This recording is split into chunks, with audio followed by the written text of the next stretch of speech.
बता चुके हैं। और क्या क्या बताया? फैक्टर अफेक्टिंग द स्पर्मेटोजेनेसिस, है ना, एंडोक्राइन फंक्शन ऑफ टेस्टिस, यहाँ तक हम बता चुके। अब सीधा तुम्हारा फंक्शन ही चेंज, मतलब कि टेस्टिस का फंक्शन ही चेंज हो रहा है। पहले था गैमेटोजेनिक फंक्शन था, अब इस पर क्या कहते हैं, इंडोक्राइन फंक्शन की हम लोग बात करेंगे। किसका? इंडोक्राइन फंक्शन की बात करेंगे, ठीक है। इंडोक्राइन फंक्शन में कुछ कुछ चीजें तो हम लोग ने देखा है और समझा भी है। तो कह रहा है बेसिकली क्या है, टेस्टिस है जहां से कुछ different type of hormone secretes होते हैं, और वो हार्मोन का क्या रोल है, चाहे वो गैमेटोजेनेसिस में हो, चाहे वो मेलनेस कैरेक्टर डेवलप करने में हो, या सेक्स डिटर्मिनेशंस में हो, सेकेंडरी सेक्सुअल कैरेक्टर डेवलपमेंट्स होने में हो, तो हर जगह पर क्या रोल्स होगा, कहां से सिक्रीट्स हो रहा है, उन सारी चीजों से क्या क्या हार्मोन सिक्रीट्स हो रहा है, कौन ओरिजिनली टेस्टोस्टेरोन हार्मोन है, कौन नॉन टेस्टोस हार्मोन है जो स्पर्मेटोजेनेसिस में काम नहीं कर रहा। तो बहुत अलग अलग इसके बीच में डिफरेंशिएशन है, ठीक है। इंडोक्राइन फंक्शन टेस्टिस में अगर हम लोग आते हैं तो सबसे पहले स्टार्ट करते हैं सिंपल सा ये चीज कि भाई कौन कौन से हार्मोन है जो androgen secreted by the testis, जो हार्मोन से रिलीज हो रहा है, बेसिकली जो क्या कहते हैं टेस्टिस से रिलीज हो रहा है। तो टेस्टिस से रिलीज हो, पहला नाम आता है एंड्रोजन। तो एंड्रोजन जो है, एंड्रोजन जो होता है यहाँ पर एक चीज को हम देखते हैं कि नाम है androgen. Andro word specially utilise for a male, है ना, मतलब ऐसा हार्मोन जो मेलनेस कैरेक्टर या मेलनेस को फील कराता हो, उसी को हम लोग क्या बोलते हैं, एंड्रोजन। इसका मतलब यह है कि androgen it's not a single hormone. Androgen कोई हार्मोन, एक हार्मोन नहीं है, this is a group of hormone, जिसके अंदर में हम लोग बात करेंगे टेस्टोस्टेरोन भी आता है, डिहाइड्रोटेस्टोस्टेरोन भी आता है, एंड्रो क्या कहते हैं, एंड्रोटेस्टिनियोडियोन्स भी आता है। तो ये तीन जो हार्मोन है, these three are collectively is known as testosterone, sorry androgen हम लोग बोलते हैं। अब आउट ऑफ दिस भी हम लोग बात करते हैं तो मेजर क्वांटिटी बेसिस पे अगर हम लोग बात करते हैं, और सबसे ज्यादा जो होता है वो क्या होता है, टेस्टोस्टेरोन होता है। बट मोर पोटेंट की अगर बात करें, ज्यादा पावरफुल बात करें, तो हम बात करेंगे तो डाईहाइड्रो टेस्टोस्टेरोन के बारे में बात करते हैं। ये मिनिमल होता है, बहुत ज्यादा इफेक्टिव बट है। तो एक तो अभी अगर मैं बात करें, among this three androgen testosterone is secreted in a large quantity. Obvious सी बात है कि सबसे ज्यादा क्वांटिटी वाइज हम लोग बात करते हैं तो कौन सा हार्मोन रिलीज होता है, टेस्टोस्टेरोन रिलीज होता है, ठीक है। अब फीमेल सेक्स हार्मोन अगर बात करें, जो ऑलरेडी हम लोग देखते हैं कि यहाँ रिलीज होते हैं मेल्स के बॉडीज के अंदर, हम लोग इंडोक्राइन फंक्शन में देखने को मिलता है, जो namely estrogens and progesterone. But estrogen and progesterone इतने लेस क्वांटिटी होता है जो वो डोमिनेट नहीं हो पाता है मेल्स की बॉडी पे, क्या हो पाता है, डोमिनेट नहीं हो पाता। और also found in the testis. Testis के अंदर में हम ये देखें कि एस्ट्रोजन भी मिलते हैं और प्रोजेस्टेरोन भी मिलते हैं, बट ये एस्ट्रोजन प्रोजेस्टेरोन की जो क्वांटिटी है इतनी कम है कि ये डोमिनेट नहीं होगा, यानी फीमेलनेस कैरेक्टर को डेवलप नहीं कराएगा एट अ नॉर्मल सर्कमस्टांसेस, है ना। अब सपोज मानते कि अगर मैं आगे जस्ट बताऊंगा किसी का अगर जो टेस्टोस्टेरोन है वो रिलीज नहीं हो रहा है ना, डाईहाइड्रोटेस्टोस्टेरोन है वो रिलीज नहीं हो रहा, तो वहां पर यही डोमिनेंट हो जाता, तो मेल के अंदर में फीमेलनेस कैरेक्टर भी डेवलप होने शुरू हो जाते हैं, ठीक है। अब यहां पर देखते तो मोर हार्मोन्स एक्टिविन एंड इनिविन आल्सो सीक्रेटेड टेस्टिस। तो टेस्टिस से एक तो एंड्रोजन हो गया, एस्ट्रोजन हो गया, प्रोजेस्टेरोन हो गया, और एक और हार्मोन आ रहा है क्या, तो एक्टिव और इनिविन, मतलब कि ये भी कहां से निकल रहा, तो टेस्टिस से। कल मैं बात भी की था, टेस्टिस के अंदर ही क्या सर्टोली सेल है, वहीं से एक्टिव और इनिविन यहां से रिलीज हो रहा है, ठीक। बट यहां पर बात ये अगर करते हैं तो दिस टू हार्मोन्स, स्पेशली ये दो हार्मोन नहीं कह सकते this have not androgenic action. पहला चीज ये करा कि ये दो हार्मोन तो है, बट ये हार्मोन कोई जेंडर इन ऑल इन चीजों को डिटरमाइन नहीं किया। जैसे एस्ट्रोजन भी है तो वो कोई जेंडर डिटर्मिनेशन में भी, कैरेक्टरिस्टिक में भी रोल प्ले कर रहा, भला वो कम है तो अपनी चीजों को काम नहीं कर पा रहा, लेकिन उसकी जो प्रॉपर्टी है, एस्ट्रोजन हो या प्रोजेस्टेरोन, वो फीमेलनेस कैरेक्टर की प्रॉपर्टी, यहां मेल में कम है तो वो डोमिनेंट नहीं हो रहा, लेकिन प्रॉपर्टी तो उसकी है ना। पानी चाहे एक बूंद हो, चाहे एक क्या कहते हैं, मतलब टैंक पानी, पानी तो पानी है, तो उसकी कैरेक्टर्स जो होगा वो तो सेम ही होगा। तो सिर्फ दो हार्मोन ऐसे जो कहीं ना कहीं इस सेक्सुअल या फिर जेंडर डिटर्मिनेशन या कह सकते हो एंड्रोजेनिक एक्शन इनमें रोल नहीं लेता, तो एक्टिविन और इनहिबिन की बात करते हैं। अब सोर्स ऑफ सिक्रेशन एंड्रोजन की अगर हम लोग बात करें तो एंड्रोजन जो सिक्रेट्स करता है लार्ज क्वांटिटी टेस्टिस से, और small quantity also secreted from the adrenal cortex. अब देखो जनरली तो हम लोग पढ़ते हैं टेस्टोस्टेरोन, जब एड्रिनल कॉर्टेक्स में पढ़ा रहा था, याद होगा एड्रिनल ग्लैंड्स में जब मैं पढ़ा रहा हूँ, तो एटलीस्ट वहां पे हम लोग बात ग्लूकोकॉर्टिकॉइड मिनरलोकॉर्टिकॉइड जो पढ़ा रहे थे, तो वही में एक जगह पढ़ाए होंगे तुम्हें कि यहाँ से क्या रहा है कि सेक्स हार्मोन भी यहाँ से रिलीज होता है। तो मेन सोर्स है जो बड़े लार्ज वहां, लेकिन लेस क्वांटिटी होता है, तो वो डोमिनेंट इफेक्ट वहां का भी बहुत ज्यादा नहीं होता है। लेकिन बात यहाँ पर ये है कि जो टेस्टोस्टेरोन है ये सिर्फ सोर्स की बात है, तो सोर्स की जब बात कर रहे हैं तो एक तो मेजर सोर्स क्या है, टेस्टिस है, जिसमें लेडिक सेल्स जो मैं बात बताया भी था कल, और उसके अलावा भी सोर्स है, वो कौन सा है, एड्रिनल कॉर्टेक्स के अंदर में हम लोग देखते हैं। अब टेस्टिस की बात करें तो इंटेस्टिस बेसिकली एंड्रोजन जो है secreted by the interstitial cell of the Leydig, जो सेल से सिक्रेट्स होता है, यो लेडिक सेल्स या फिर पूरा बोलते हैं तो interstitial cell of Leydig cell है, और यहीं से क्या रिलीज होता रहता है, एंड्रोजन रिलीज होता है टेस्टिस के अंदर से। क्या रिलीज होता है, एंड्रोजन टेस्टिस के अंदर से रिलीज। लगभग ओवरऑल टेस्टिस की मास अगर हम लोग बात करें तो 20% ऑफ द मास जो होगा, यानी वेट, जो टोटल जो वेट है उसका, उसमें 20% जो कंट्रीब्यूशन है एक एडल्ट टेस्टिस के अंदर में, वो किस सेल की वजह से, तो लेडिक सेल में। Total 80% in all other cell है, डिफरेंट है, सेमिनिफेरस इन ऑल जो भी चीजें, टोटल मास का 20% ऑफ द वेट कंट्रीब्यूशन जो करता है वो क्या करते हैं कि लेडिक सेल्स जो है वो इसमें एडल्ट टेस्टिस यानी कि मैच्योर टेस्टिस के अंदर में देखने को मिलता है। अब लेडिक सेल के बारे में बात करें, न्यूमरस इन न्यूबॉर्न, स्पेशली यहाँ पर हम लोग एक थोड़ा सा चेंजेस आता है, क्योंकि टेस्टोस्टेरोन का जो लेवल है, मैं आगे डिटेल में बताऊंगा भी कि लाइफ के अलग अलग फेज में अलग अलग सिक्रेशंस है। जैसे इनिशियल फेज यानी कि कह सकते हो बर्थ तक का जो सिक्रेशंस है वो एक अलग क्या कहते हैं, फिर एक पीरियड जब आप बर्थ हो जाता है, बर्थ के बाद जो प्यूबर्टी का पीरियड है, इस बीच में लगभग बहुत कम सिक्रेशंस है, देन आफ्टर प्यूबर्टी फिर से पीक करता है सिक्रेशन। तो टेस्टोस्टेरोन का सिक्रेशन लाइफ के अलग अलग स्टेज में, फीटल लाइफ में जो ब्लड में है क्वांटिटी वाइज ज्यादा होंगे, आफ्टर बर्थ एकदम लगभग कम हो जाता है, फिर आफ्टर प्यूबर्टी फिर वो बीच का जो टाइम है बर्थ से लेकर के प्यूबर्टी 13, 14, 15 जब भी आ जाए जिसका, वहां तक टेस्टोस्टेरोन का सिक्रेशन एकदम सिडेट रहता है। फिर उसके बाद जैसे प्यूबर्टी आती है फिर बढ़ता, तो अलग अलग फेज में अलग अलग, इसलिए कह रहे Leydig cell are numerous in a newborn. Newborn में क्या है, जो लेडिक सेल्स है वो क्या होता है, ज्यादा देखने को मिलता है male baby and in adult mail, specially दो जगह पे, एक तो न्यूबॉर्न्स के अंदर में और दूसरा कहां पर, एडल्ट्स के अंदर में ज्यादातर नंबर्स ऑफ जो सेल्स है वो ज्यादा। तो ऑब्वियसली बात जो सेल सिक्रेट्स करने वाला न्यूबॉर्न में ज्यादा है, और उसके बाद क्या है, एडल्ट में ज्यादा। ये दो फेज में जो टेस्टोस्टेरोन होगा वो ज्यादा है और उसकी जरूरत भी। अब बात यह थी क्या न्यूबॉर्न्स के अंदर में या फीटल लाइफ के अंदर में ज्यादा टेस्टोस्टेरोन की क्यों जरूरत है, तो टेस्टोस्टेरोन का रोल जो है हम लोग आगे जब पढ़ेंगे, अब बात भी ऐसे पता भी है, जो डिसेंड करता है टेस्टिस एब्डोमेन से स्क्रॉटम की तरफ जो डिसेंड करता है, उस डिसेंड कराने में टेस्टोस्टेरोन का रोल है। तो इसलिए न्यूबॉर्न के अंदर में होना जरूरी है, जो बर्थ के समय पे डिसेंड करता है।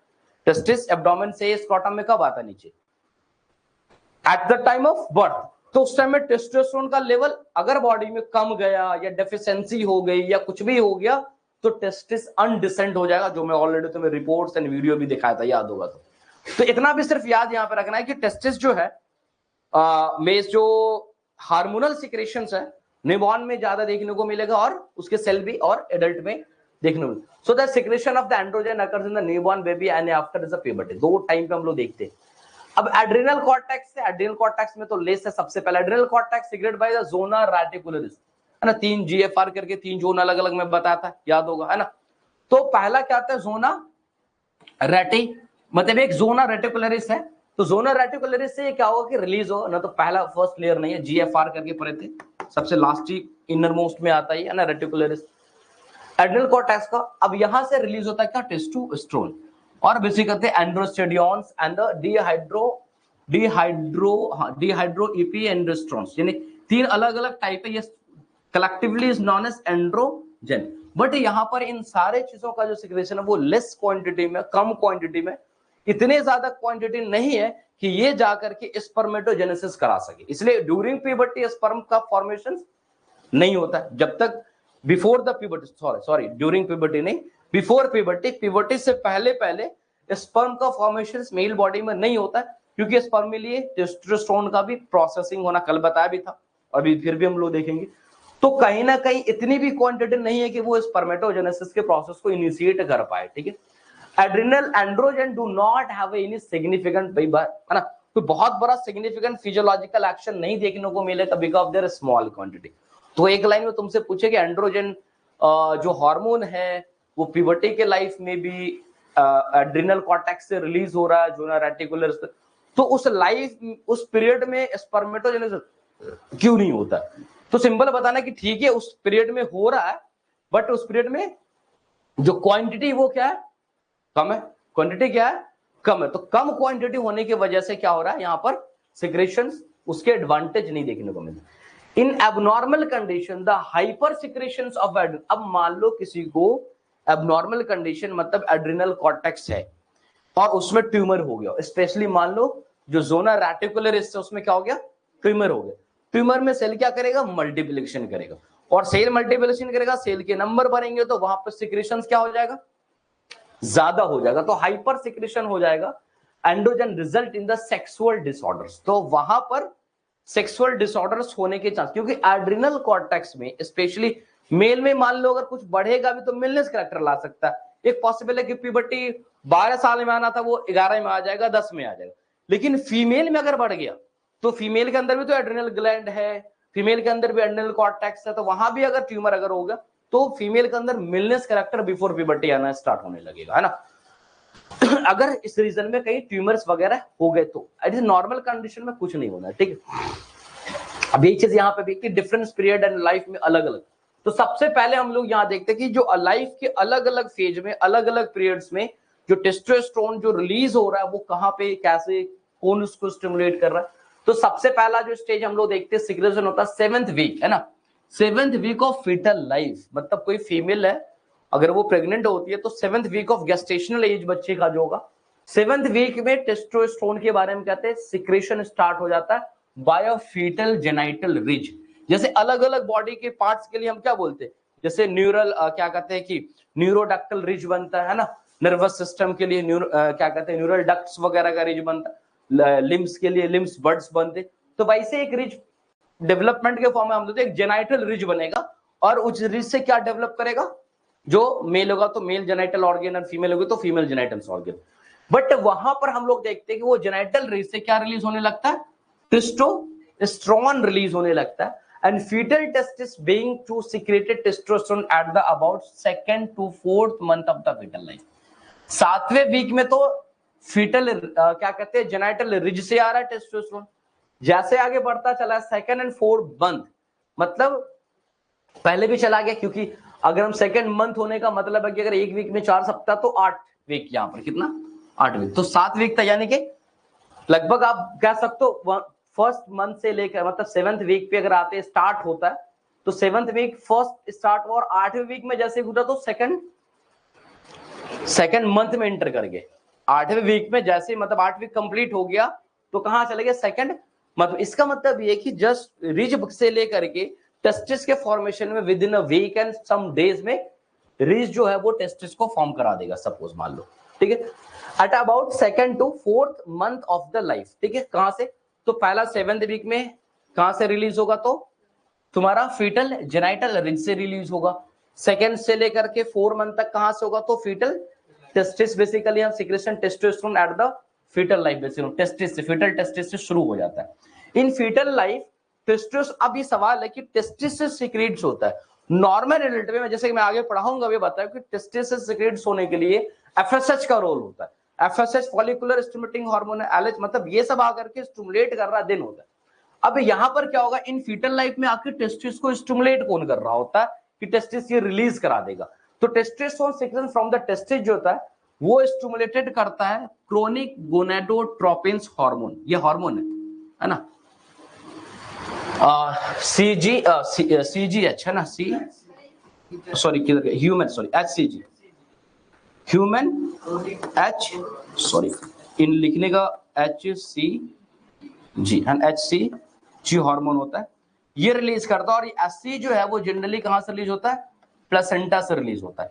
और एससी अभी यहाँ रिलीज हो रहा है। और एससी अभी हम लोग पढ़ रहे हैं, एससीजी जो है बहुत अर्लियर, जैसे एटलीस्ट समझो एससीजी का जो सिक्रेशन है प्लेसेंटा से भी पहले, प्लेसेंटा तो बाद में जाके बनेगा, प्लेसेंटा से भी पहले मेल गैमेट फीमेल गैमेट जैसे फ्यूज करता है, और फ्यूजन होने के बाद जैसे मान लो ये तो फ्लोपियन ट्यूब में होगा एम्पुला के पास, वो आकर के इंडोमेट्रियम पे जो क्या कहते हैं जाइगोट बना, फिर मल्टीपल सेल स्टेज होते, मैं आगे फर्टिलाइजेशन पढ़ाऊंगा, तो morula blastula 7 cell 64 cell stage होता, वो आकर के फ्यूज हो जाता है इंडोमेट्रियम के वॉल से, समझो फीमेल में बात कर रहा हूं अभी, ठीक है, फीमेल में बात करो तो वहां पर गल, तो जैसे प्रेगनेंसी हुआ तो अब जैसे उस वॉल पे आया, उस इंडोमेट्रियम वॉल पे फ्यूज किया, वहां पे भी बहुत सारे डिसिडुअल सेल्स, अलग अलग सेल्स होते, तो उस टाइम से एससीजी सीक्रेट्स होने लगता है। इसलिए तो एससीजी जो हार्मोन है, इट इज कह सकते हैं आइडेंटिफाइंग हार्मोन है।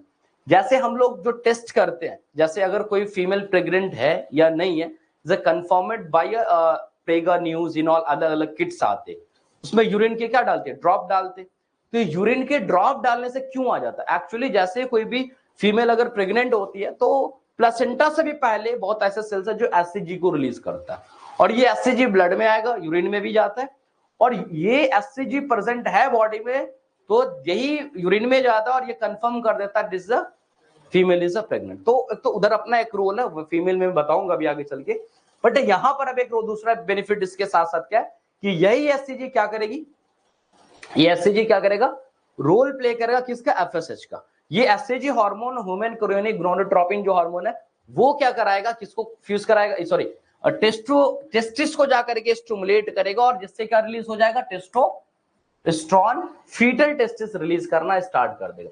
But in childhood, basically childhood का जो एज आया, अब बेसिकली नो टेस्टोस्टेरोन, सीधा कहती है चाइल्डहुड मतलब बर्थ, जन्म हो गया आफ्टर बर्थ, अब कहां से आएगा भाई, एड्रिनल कॉर्टेक्स हो तो बहुत ज्यादा रिलीज होना नहीं, वो भी बच्चा तो उसका एड्रिनल कॉर्टेक्स और भी अभी छोटा होगा चाइल्ड में, तो होना नहीं है। गोनाडोट्रोपिन हार्मोन सिर्फ ड्यूरिंग प्रेगनेंसी फीमेल बॉडी में था, डिलीवरी के बाद प्लेसेंटा खत्म, सब कुछ खत्म, एससीजी रहेगा नहीं रहेगा, पिट्यूटरी वेल डेवलप नहीं है अभी, बहुत उस तरह का फील्ड मैगजीन में तो एफएसएच एलएच वगैरह बहुत ज्यादा कुछ रिलीज होने को नहीं है। तो टेस्टोस्टेरोन को जो टेस्टिस से सिक्रेट करा रहा है या सिंथेसाइज के लिए स्टिमुलेट करा रहा है, वो खुद हार्मोन नहीं है, थ्रू आउट द प्यूबर्टी।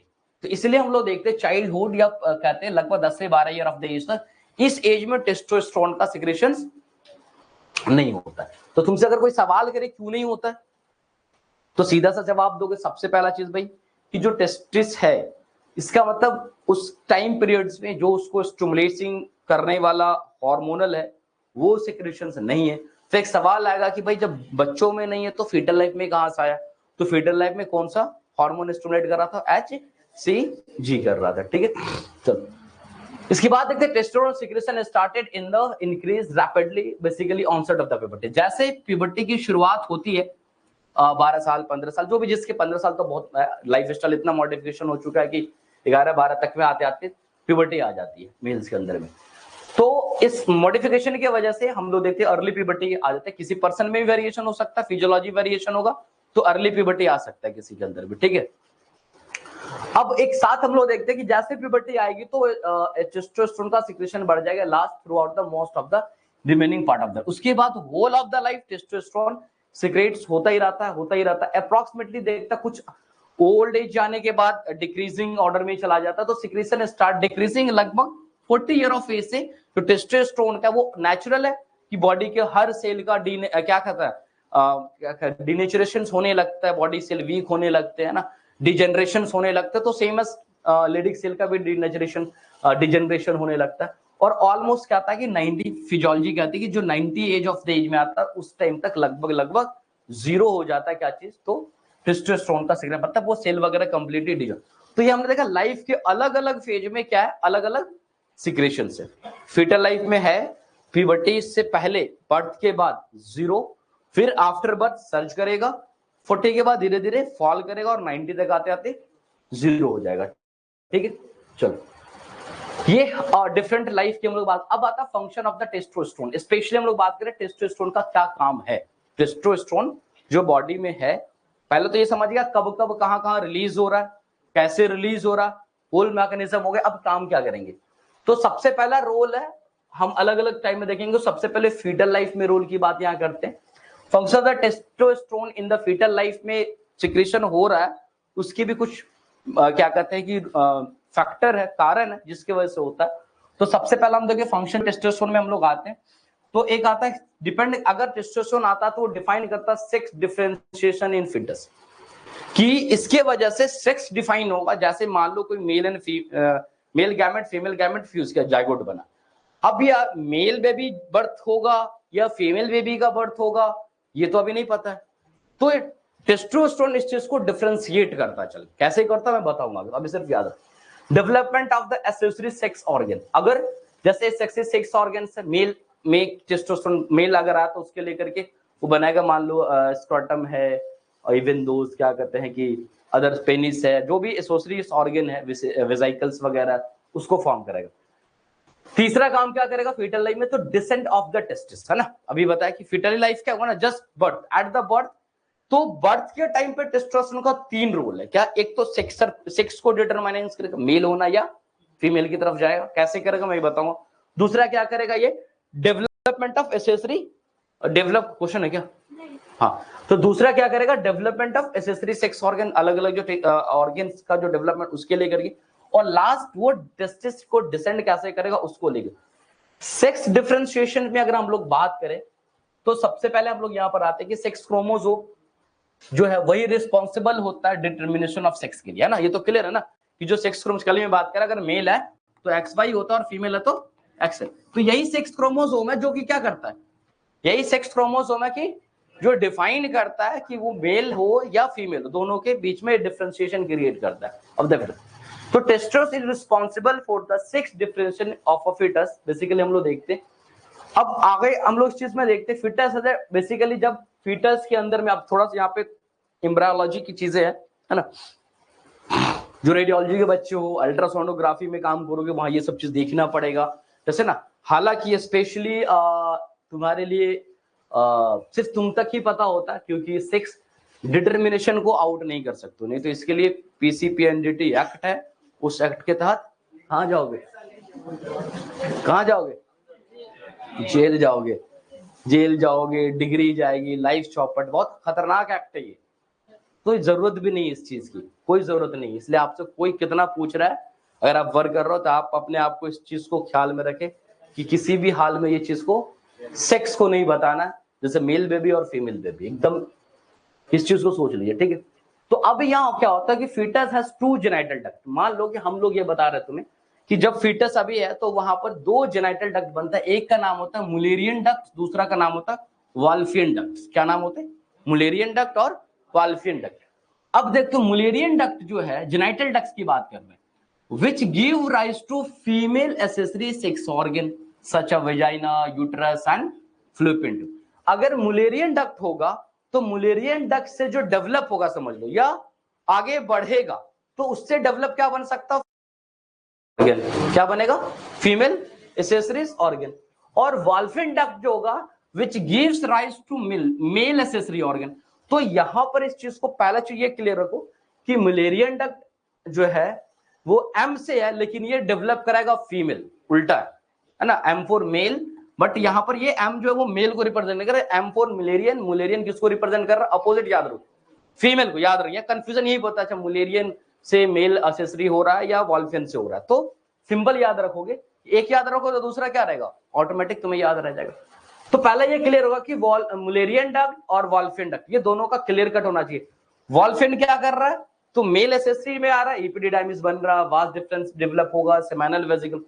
अब ये क्लियर होगा कि ये दोनों, अब इसमें चेंजेस कैसे होता है हार्मोन्स की बेसिस पे। देखो क्या था कि यदि अगर टेस्टोस्टेरोन सीक्रेट करेगा, किसमें, जेनिटल रिज से करेगा, जेनिटल रिज से 7वें वीक में बताया था, 7वें वीक में करेगा the fetus at about 7th week of that, ठीक। अब इंट्रायूटेरल लाइफ में जब 7th वीक ऑफ में टेस्टोस्टेरोन आया सीक्रेट्स होकर के जेनिटल रिज से, the Mullerian duct system disappear and male sex organ develop from the Wolfram। अब देखो एक क्या था, Mullerian duct था, मान लो, एक क्या था, Wolfram duct। दोनों डक्टर सिस्टम बनेगा, सिंपल, दोनों। अभी कुछ नहीं पता मेल बनना है या फीमेल बनना है, जाइगोट अभी है, जस्ट इनिशियल 7 दिन से पहले कभी नहीं पता चलेगा ये बेबी मेल होगा या बेबी फीमेल होने जा रहा है। अब मान लो एक मुलेरियंस है, एक वॉल्फिन डक्ट्स है। यदि जेनाइटल रीज से टेस्टोस्टेरोन बनेगा, जेनाइटल रीज से डेवलप टेस्टोस्टेरोन रिलीज होने लगा, तो वो टेस्टोस्टेरोन रिलीज क्या करता है, उसकी वजह से क्या होता है कि मुलेरियन डक्ट सिस्टम जो होता है वो टेस्टोस्टेरोन जो है ये मुलेरियन को डिसअपेयर करा देता है। इसको समझो एक तरह से खराब कर देता है, तोड़ देता है, इसको डिसअपेयर करा दिया, अपीयरेंस रह गई, ये डिस्ट्रक्शन में चला जाए। तो मुलेरियन अगर डिसअपेयर हो जाएगा तो मुलेरियन से क्या बनना था, फीमेल क्या कहते हैं एक्सेसरीज जो ऑर्गन है, तो यहां से फीमेल एक्सेसरी ऑर्गन, यानी कि अब बच जा क्या जाएगा वॉल्फिन। तो सिंपल है, in addition to testosterone Mullerian regression basically होते हैं, हमारा फैक्टर बेसिकली बोलते Mullerian regression factor release secreted by the Sertoli cell. ये कहां से secreted, Sertoli cells in also responsible for the regression of the Mullerian duct. तो basically Sertoli cell भी क्या करता है, साथ साथ आपके साथ साथ Mullerian regression factor MRF release कराता है। क्या करता है, एमआरएफ रिलीज कराता है। वो एमआरएफ क्या करता है कि मुलेरियन डक्ट को रिग्रेस करा देता है, मतलब समझो कि अट्रॉफी हो जाती है सेल की, अपने आप ये धीरे धीरे सेल एट्रॉफी डेड होकर के खत्म, मुलेरियन डक्ट का वजूद खत्म, बच का गया वॉल्फिन डक्ट क्या जाएगा आगे। अगर यही मेल नहीं बनना होता तो टेस्टोस्टेरोन ही नहीं आएगा शुरू से, उस तरह के जेनेटिक से टेस्टोस्टेरोन का रिलीज ही नहीं होगा। तो ऑब्वियसली बात यहां पर फिल्म देख in the absence of the testosterone Wolffian duct, अब टेस्टोस्टेरोन जब मान लो अब्सेंस होगा तो Wolffian duct regress and female sex organ develop from the Mullerian duct, है ना। तो अगर हम ये देखते हैं कि टेस्टोस्टेरोन है तो वो मुलेरियन डक्ट को खत्म कर दे रहा है, लेकिन वॉल्फिन डक्ट को नहीं कर रहा। अगर टेस्टो यानी इसका टेस्टोस्टेरोन को खत्म ही नहीं कर रहा बल्कि उसको प्रोटेक्ट कर रहा है, ऐसे समझो कि वॉल्फिन डक्ट को क्या कर रहा है, प्रोटेक्ट कर रहा है, आगे बढ़ने में मदद कर रहा है उसको, कि वहां से तुम डेवलप हो, वहां से मेल जेनिटल्स ऑर्गन डेवलप हो। जैसे टेस्टोस्टेरोन एब्सेंट होगा तो पहला काम तो वॉल्फिन डक्ट को रिमूव नहीं कर पाएगा, और दूसरे का जो प्रोटेक्ट कर रहा था किसको, वॉल्फिन डक्ट को, अब उसको प्रोटेक्ट भी, अब वो प्रोटेक्शन खत्म हो गया तो वो डक्ट क्या होगा, रिग्रेस हो जाएगा। समझो कैसे मेल एंड फीमेल क्या कहते हैं कि चेंजेस होता है। इनिशियली जायगोट फ्यूजन में पता नहीं है, खुद सेल को नहीं पता है कि आगे चल के क्या बनने वाला है, मेल बेबी या फीमेल बेबी, लेकिन ये डक्टर सिस्टम ही, अब ये पूरा खेल कौन कर रहा है, टेस्टोस्टेरोन कर रहा है। तो टेस्टोस्टेरोन का रोल क्या हो गया, सेक्स डिटर्मिनेशन रोल हो गया। क्या हो गया, मुलेरियन डक्ट को क्या कर रहा है, रिग्रेशन करा रहा है, और वॉल्फिन डक्ट को प्रोटेक्ट कर रहा है। अगर वो होगा तब, वो अगर नहीं होगा तो मुलेरियन डक्ट क्या होगा, उसको कोई फर्क नहीं पड़ना, वो अपना बढ़ता हुआ चला जाएगा, और इसको जो प्रोटेक्शन मिल रहा है, तो अब ये क्या होगा, इसके एब्सेंस की वजह से क्या होगा, रिग्रेस हो जाएगा। क्लियर है। तो उसके वजह से क्या होगा, जैसे ही एब्सेंस होगा टेस्टोस्टेरोन, जैसा ही एब्सेंस होगा तो क्या कहते हैं वॉल्फिन डक्ट डेवलप करने लगेगा, जिसकी वजह से हम लोग देखते क्या होने लगता है, फीमेल सेक्स ऑर्गन डेवलप होगा, और फाइनली वो बेबी डेवलप करेगा किसमें, एज अ फीमेल। तो पहला चीज हमने ये देखा कि सेक्स डिटर्मिनेशन का जो रोल है उसके। दूसरा चीज क्या, development of accessory sex organ and external genital almost, testosterone का जो रोल है आगे क्या है, development of accessory sex organ and external genital organ. Testosterone is also sense, ये ऑलरेडी पता है तुमको, growth end of the external genital, like अगर हम penis, scrotum and other accessory sex organ namely genital duct, seminal vesicle and prostate, ये सब कहीं ना कहीं ये मैच्योर हो रहा है, ग्रोथ हो रहा है। तो ये सारा का सारा सब कुछ हम फीटल लाइफ की हम बात कर रहे हैं, सब फीटल लाइफ पे चल रहा है। तो डेफिनेटली है कि ऑब्वियसली बता भी हम देगा, ये एक्सेसरी जो भी सेक्स ऑर्गन्स है वो कहां से डेवलप कर रहा है, तो वॉल्फिन से कर रहा है, तो वॉल्फिन डक्ट को तो वो करा ही रहा है। तो अल्टीमेटली हम ये कह सकते हैं कि ये दूसरा एक फंक्शन और भी टेस्टोस्टेरोन का हो गया, इट्स हेल्प या promotes in the development of the accessory sex organ and external genitals organ. ठीक है। तीसरा टेस्टोस्टेरोन का फंक्शन इन फिटस माने इंट्रायूटेरन लाइफ में, डिसेंट ऑफ टेस्टिस। यदि अगर किसी बच्चों में अगर हार्मोन की कमी होगी, टेस्टिस के अंदर मान लो टेस्टोस्टेरोन की कमी आ जाती है eight the time of birth, तो वैसे बच्चों में टेस्टिस डिसेंड नहीं करेगा, याद रखो। तो descent of the testis process तो ऑलरेडी बताया क्या है, इनिशियली बेसिकली टेस्टिस जो है developed in the abdomen, already ये सब चीज मैं कहानी में बता चुका हूं तुम्हें कि भाई शुरू में क्या होता है, टेस्टिस कहां डेवलप करता है, तो एब्डोमेन में करता है, लेकिन जब वो eight the time of birth का आता है तो टेम्परेचर की वजह से वो कहां आ जाता है, स्क्रोटम में आ जाता है। ये सारा कहानी तुम्हें पता है, just before the the process by which the testis enter the scrotum called the descent of the testis, जो प्रोसेस उसको हम लोग डिसेंट ऑफ टेस्टिस बोलते हैं। टेस्टोस्टेरोन काफी नेसेसरी है for the descent of testis के लिए इंपॉर्टेंस रोल प्ले करती है। जब वो इंग्वानल कैनाल इन अलग अलग पार्ट्स ऑफ द इंग्वानल कैनाल अलग अलग जगह पे जाती है, तो वहां से ये देखना। अनडिसेंडेड टेस्टिस एक टर्म होता है, एक हम लोग देखते हैं क्रिप्टोकाइडिज्म। क्रिप्टोकाइडिज्म है, it is a congenital disorder. Basically हम लोग देखते हैं कि इसमें both testis is a descend from the abdomen into the scrotum, है ना। तो कैरेक्टराइज्ड बाय द फेल्योर हो जाता है जब मान लो कि testis right and left testis है, ठीक है, सॉरी स्क्रोटम है ये, और उसमें राइट में राइट टेस्टिस आएगा, लेफ्ट में लेफ्ट आएगा। तो जब दोनों का दोनों टेस्टिस एब्डोमिनल कैविटी से ऊपर, मान लो क्या है एब्डोमिनल कैविटी है, और इस एब्डोमिनल कैविटी डिसेंड्स होकर के नहीं आएगा, मान लो फेल्योर हो जाएगा, तो इन टर्म्स उसी को हम लोग क्या बोलते हैं, cryptorchidism. Cryptorchidism is a condition in which the both right and left testis are undescended in a scrotum. अब अनडिसेंडेड का मतलब वो पॉसिबल है कि या तो एब्डोमेन में ही रह जाए, या डिसेंडेड पाथवे जो होता है उस, अब ये एब्डोमेन से आएगा, पेल्विक है, देन पेल्विक से आके इंग्वानल कैनाल है, इंग्वानल कैनाल के पास अलग अलग रीजन है, इंग्वानल रिंग रीजंस है, तो वो इस पाथवे में कहीं भी रहा, that is a completely undescended, हम लोग बोलते हैं, क्या बोलते हैं उसको, अनडिसेंडेड ही मानेंगे, ठीक। In such case testis are called undescended testis. अगर किसी मेल का अनडिसेंडेड टेस्टिस रह गया और उसको ट्रीट नहीं कराया जा रहा, मान लो एब्डोमेन में रह गया, या क्या कहते हैं पेल्विक रीजन में आकर के, इंग्वानल कैनाल के रीजन्स में आकर के रह गया, तो ऐसे कंडीशन में अगर छोड़ दिया जाए उसको, तो इट मे बी चांस है it's a develop testicular cancer, उसके टेस्टिस में कैंसर हो सकता है। इसीलिए अगर ये already at the time of birth ही पता चल जाता है, कोई बहुत बड़ा ये नहीं है कि हाँ कैसे पता चलेगा, नहीं चलेगा, स्क्रोटम में एब्सेंस होगा टेस्टिस, समझ में आ गया क्या है, टेस्टिस अनडिसेंडेड है, समझ में आ गई ना। अब हम अल्ट्रासोनोग्राफी कराएंगे तो पता कर लेंगे कहां पर लोकेट कर रहा, फिर पीडियाट्रिक सर्जन के पास जाना, सर्जरी करके वो डिसेंड करा देते, तो कोई बहुत बड़ा मसला नहीं। लेकिन हम नहीं छोड़े तो ज्यादा बेटर, अगर छोटा बच्चा 1-2 साल कर सकते, लॉन्ग टाइम छोड़ेंगे तो फिर वो एक तो मान लो टेस्टिकुलर कैंसर होने का डर है, पहला चीज। दूसरा चीज, अगर वो डिसेंड करा भी देता लॉन्ग पीरियड्स के बाद, तो वो जो टेस्टिस जितना फंक्शनल होना था उतना फंक्शनल नहीं होगा, तो मे बी वो पर्सन इन उस पर्सन के अंदर में इनफर्टिलिटी, मेल इनफर्टिलिटी डेवलप हो सकता है, ठीक है। तो ये इंट्रायूटर लाइफ में।